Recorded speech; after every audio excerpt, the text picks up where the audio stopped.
Bonjour à tous et bienvenue sur la première chaîne d'actualité quotidienne qui parle de NFT et de jeux blockchain. Vous le savez, c'est tous les jours, ça dure un petit quart d'heure et pour être sûr de ne rien rater, pensez bien sûr à vous abonner à la chaîne. Je vous parlerai entre autres choses aujourd'hui de la reprise du marché NFT, d'un tools qui va vous changer la vie, également aussi de 3 projets gaming, de sorties gaming qui vont arriver très bientôt et auxquels j'ai très envie de croire. Mais avant toute chose, on remercie chaleureusement le partenaire de la vidéo du jour. Le partenaire, c'est un partenaire récurrent, c'est Cryptonaut.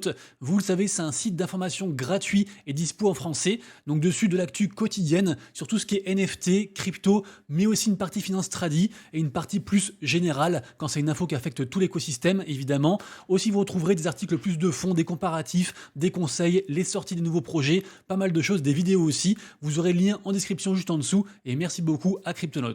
Allez, comme d'habitude, on démarre tout d'abord par un petit récap du marché NFT. Ce marché NFT qui suit vraiment la tendance crypto et qui est donc sur une belle remontada actuellement. D'ailleurs, à l'instant où je vous parle, on a un Bitcoin qui tente de s'approcher des 61 000 $.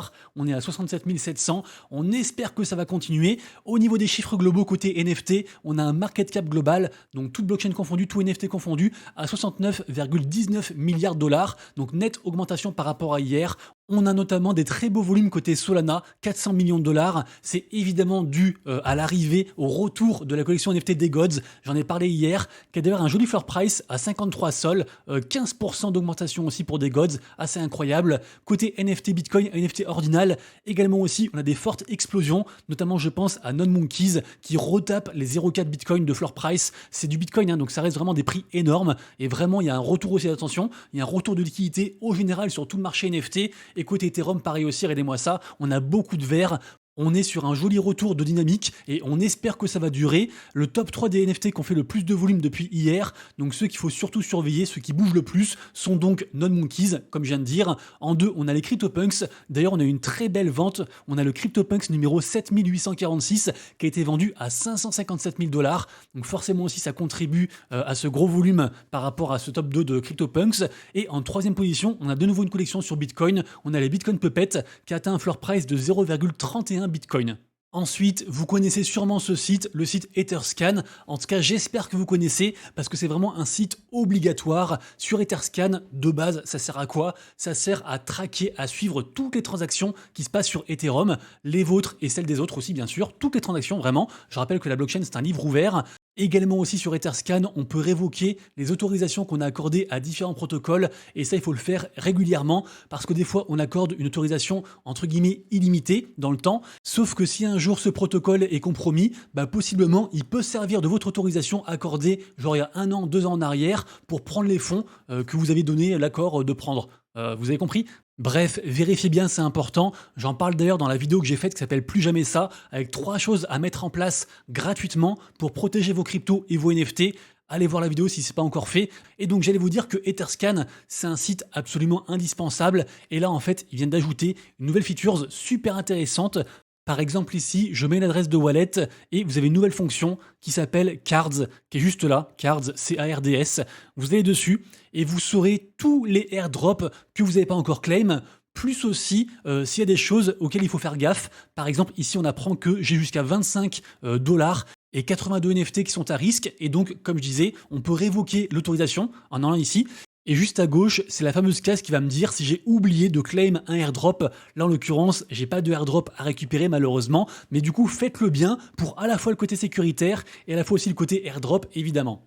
Et d'ailleurs, en parlant de airdrop, parce que vous le savez, actuellement c'est la folie, il y a des airdrops de partout à farmer, ceux qui sortent aussi. D'ailleurs, petite digression qui n'a rien à voir parce que c'est pas des NFT, mais sachez qu'ils ont amélioré les conditions du airdrop de Eigenlayer. Les gens se sont plaints et du coup, même les petits comptes vont récupérer au moins 100 tokens. Donc renseignez-vous, c'est important. Et donc j'allais vous dire, ici on parle du airdrop de Friendtech, parce que Friendtech, j'en ai beaucoup parlé quand c'est sorti. C'était un petit peu le précurseur de tout ce qui est hype, tout ce qui est tendance social fi, donc la finance décentralisée, mais du coup sur les réseaux, notamment aussi via Twitter. Et donc Friendtech, c'est une application à part entière qui avait promis un gros airdrop. Ils ont sorti donc la V2, donc il y a beaucoup de choses qui ont changé. Ils ont aussi sorti donc le airdrop. Moi, malheureusement, j'ai eu seulement 18 tokens, donc pas grand-chose. Je pensais avoir fait plus de choses que ça, mais bon, c'est comme ça, j'ai quand même lâché l'affaire assez rapidement. Et surtout, ce qui est triste, c'est que le token Friend donc, est sorti à 5 dollars au moment du airdrop, et là, il est à 1,30 $. Donc, ça veut dire qu'il y a évidemment beaucoup plus de gens qui s'en débarrassent que de gens qui le gardent. Après, voilà, ils ont quand même fait une grosse V2. Peut-être que toutes ces nouvelles fonctions pourraient faire revenir les gens sur l'écosystème. Je vous rappelle que Friendtech utilise le layer 2 de Coinbase, qui s'appelle donc Base, et que beaucoup de gens pensent que ce mois de mai, ce sera le mois de Blast, dont j'ai beaucoup parlé hier, et que juin pourrait être le retour de la tendance côté Base, et donc peut-être aussi avec Friendtech, à voir. Ensuite, très bonne nouvelle, est-ce que vous vous rappelez de cette vidéo que j'ai faite il y a 10 jours qui s'appelait Énorme scandale casino crypto où on apprenait que des mecs sans scrupules avaient voulu monter un casino décentralisé qui s'appelait Z Casino.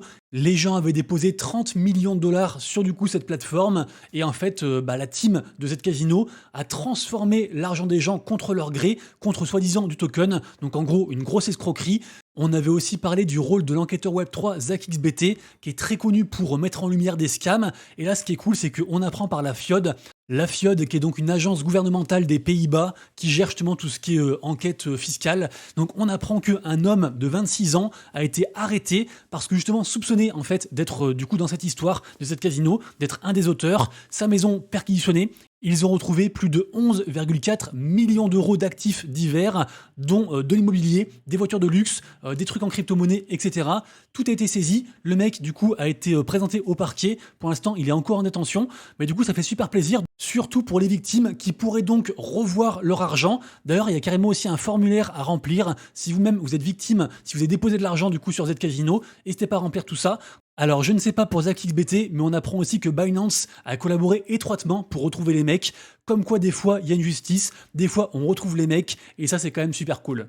Ensuite, décidément, Yuga Labs refait enfin les choses de la bonne façon. Je le rappelle, Yuga Labs, un des plus gros acteurs de l'écosystème NFT, qui sont derrière, entre autres, la célèbre collection des singes du Bored Ape Club, et Yuga Labs qui a aussi fait un gros focus côté métaverse et côté gaming, même si, on le rappelle, ils sont séparés de deux boîtes dernièrement pour se recentrer justement, écouter la commu et revenir un petit peu aux sources, notamment aussi avec le retour à la tête de Yuga Labs de Crypto Garga, qui est juste ici, qui est à la base un des 4 cofondateurs de Yuga Labs, donc vraiment un mec de l'origine. Et donc là, ils ont fait une grosse réunion par rapport aux Other Side et on apprend qu'il y a le retour des studios Improbable, qui étaient donc en fait les créateurs de la première version de Other Side. Donc c'est encore une fois un retour aux sources. Également aussi, on apprend que les Coda, qui sont une de leurs collections NFT, pourraient être en 3D dans Other Side. D'ailleurs, on a un Coda qui a été vendu à 40 Ethers hier, assez incroyable. On apprend aussi également que la Hype Chain jouera effectivement un grand rôle. J'en ai parlé, je crois, avant-hier de la Hype Chain, j'y crois beaucoup.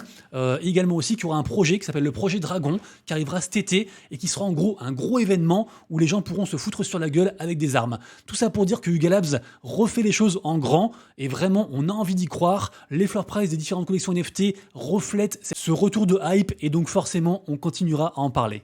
Ensuite, j'en ai parlé plusieurs fois, notamment encore hier, parce que le premier tournoi est arrivé. On parle bien sûr de Fantasy Top, le Sorare version influenceur Web3 qui se passe sur Blast. Et vraiment, c'est un immense carton. Les prix ont explosé. Alors moi, pour le coup, j'ai démarré avec 0,4 ETH. Pour l'instant, mon portfolio, mes différentes cartes, ça vaut environ 1,12 Ether. Et donc, sachant que le premier tournoi a commencé, comme je disais, et on attend grandement de savoir un petit peu les résultats, les gains, etc. Tout va dépendre de ça. Est-ce que la team derrière Fantasy Top va être généreuse? Ils ont déjà gagné beaucoup d'argent. Donc vraiment là, prochaine étape, c'est les résultats de ce premier tournoi qui termine donc demain dans 4 heures, donc demain soir, samedi soir. Et suivant ce qui se passe, la folie pourrait être encore très présente. Là, on a eu 13 370 joueurs inscrits pour ce tournoi flash de 2 jours. Il y aura aussi un autre tournoi dans 3 jours et 5 heures. Donc vraiment, ça pourrait exploser. Après, bien sûr, s'ils font mal les choses et si les récompenses sont ridicules, à l'inverse, ça pourrait aussi s'écrouler. Donc méfiance, mais surveillez ça. Ensuite, on a l'alpha version 2 du shooter Nyan Heroes qui arrive pour le 8 mai. D'ailleurs, ils recherchent des streamers et ils vont les récompenser aussi, si jamais. Il y a un form à remplir. En tout cas, Nyan Heroes, vraiment, j'y crois beaucoup. Le gameplay est juste fou. Le jeu est très joli. C'est backé par des gros fonds d'investissement. Ils ont aussi fait une vente de tokens qui marche très très bien. Ils ont commencé aussi une grosse campagne de airdrop pour le token Nyan. Ça a très bien marché. Là, d'ailleurs, il y a une seconde phase qui vient de commencer. Donc, n'hésitez pas à rejoindre. C'est gratuit, ouvert à tous. Également aussi, ils ont des NFT. Bref, Ils ont tout ce qu'il faut pour que ça marche, Nyandé Rose. Donc vraiment, j'ai envie d'y croire. Lien en description, n'hésitez pas à checker, vous regretterez pas. Autre projet intéressant, également aussi comme Nyandé Rose, qui est disponible dans sa liste de souhaits sur l'Epic Game Store. On parle de Wanderers, qui est donc un jeu d'action qui est backé par Animoca Brains. Et donc aujourd'hui commence une version test fermée. Donc nous on n'y a pas accès. Mais moi j'aime bien ça, même si j'y joue pas, parce qu'au moins on peut avoir le retour des joueurs. Et ça, c'est une data super intéressante. Également aussi, projet que je surveille, le projet Shadow Arc est ici et qui a d'ailleurs levé 5 millions de dollars en plus. Donc plutôt cool. Quelques images pour ceux qui s'intéressent, images du gameplay sur ce projet-ci, qui est donc un shooter. Pareil aussi, j'ai envie d'y croire, Shadow Wars. Alors, a priori, la sortie définitive est pas pour tout de suite, mais bon, on surveille. Autre projet aussi que j'aime beaucoup, vous le savez, c'est le projet Cross the Edges, qui a d'ailleurs sorti une vidéo toute récente qui résume un petit peu leur univers, leur idée directrice, on va dire, sachant qu'à la base, Cross the Edges, c'est un jeu de cartes, mais c'est aussi plein de bouquins, c'est aussi un univers à part entière, c'est aussi un MMORPG qui va arriver, qui s'appelle Arise, bref, Cross the Edges, c'est beaucoup de choses, l'aventure est assez folle à suivre, donc pourquoi pas s'y intéresser, même si vous achetez rien, bah au moins renseignez-vous, le projet est très haletant. Et enfin, la cerise sur le gâteau, j'ai également aussi très hâte que ça sorte, ça arrive pour cet été, donc le premier jeu des studios WAGMI, qui seront donc sur le layer 2 Immutable X, va arriver. On peut aussi pareil se préenregistrer, pour ceux que ça intéresse, il faut juste du coup relier en fait son compte, son passeport Immutable X, du coup au projet WAGMI Game, et voilà, je trouve que l'animation est folle, alors évidemment c'est un teaser, ce sera pas comme ça le jeu, mais vraiment j'ai envie d'y croire. On peut s'y préparer si on le souhaite en jetant un œil à la collection NFT principale qui est ici, la collection Genesis, ou alors au token WAGMI Games. Pour l'instant, c'est encore entre guillemets timide, mais si vraiment la hype est grandissante, plus on s'approche de la sortie cet été, et plus ça devrait prendre de l'ampleur, que ce soit au niveau des NFT, de la crypto, ou même juste de l'engouement côté social. Donc vraiment, projet à surveiller. Les amis, du coup, c'est tout pour moi. J'espère que je vous ai apporté un petit peu de valeur dans ce monde fou du Web3. Si c'est le cas, bien sûr, pensez à lâcher un maximum de likes et votre plus beau commentaire, pourquoi pas. Également aussi à partager la chaîne. Nous, on se retrouve dès demain pour la prochaine vidéo. Et d'ici là, bien sûr, pour l'instant de vous, de vos proches et de vos wallets, c'était Monsieur Rabbit. Des bisous. Ciao.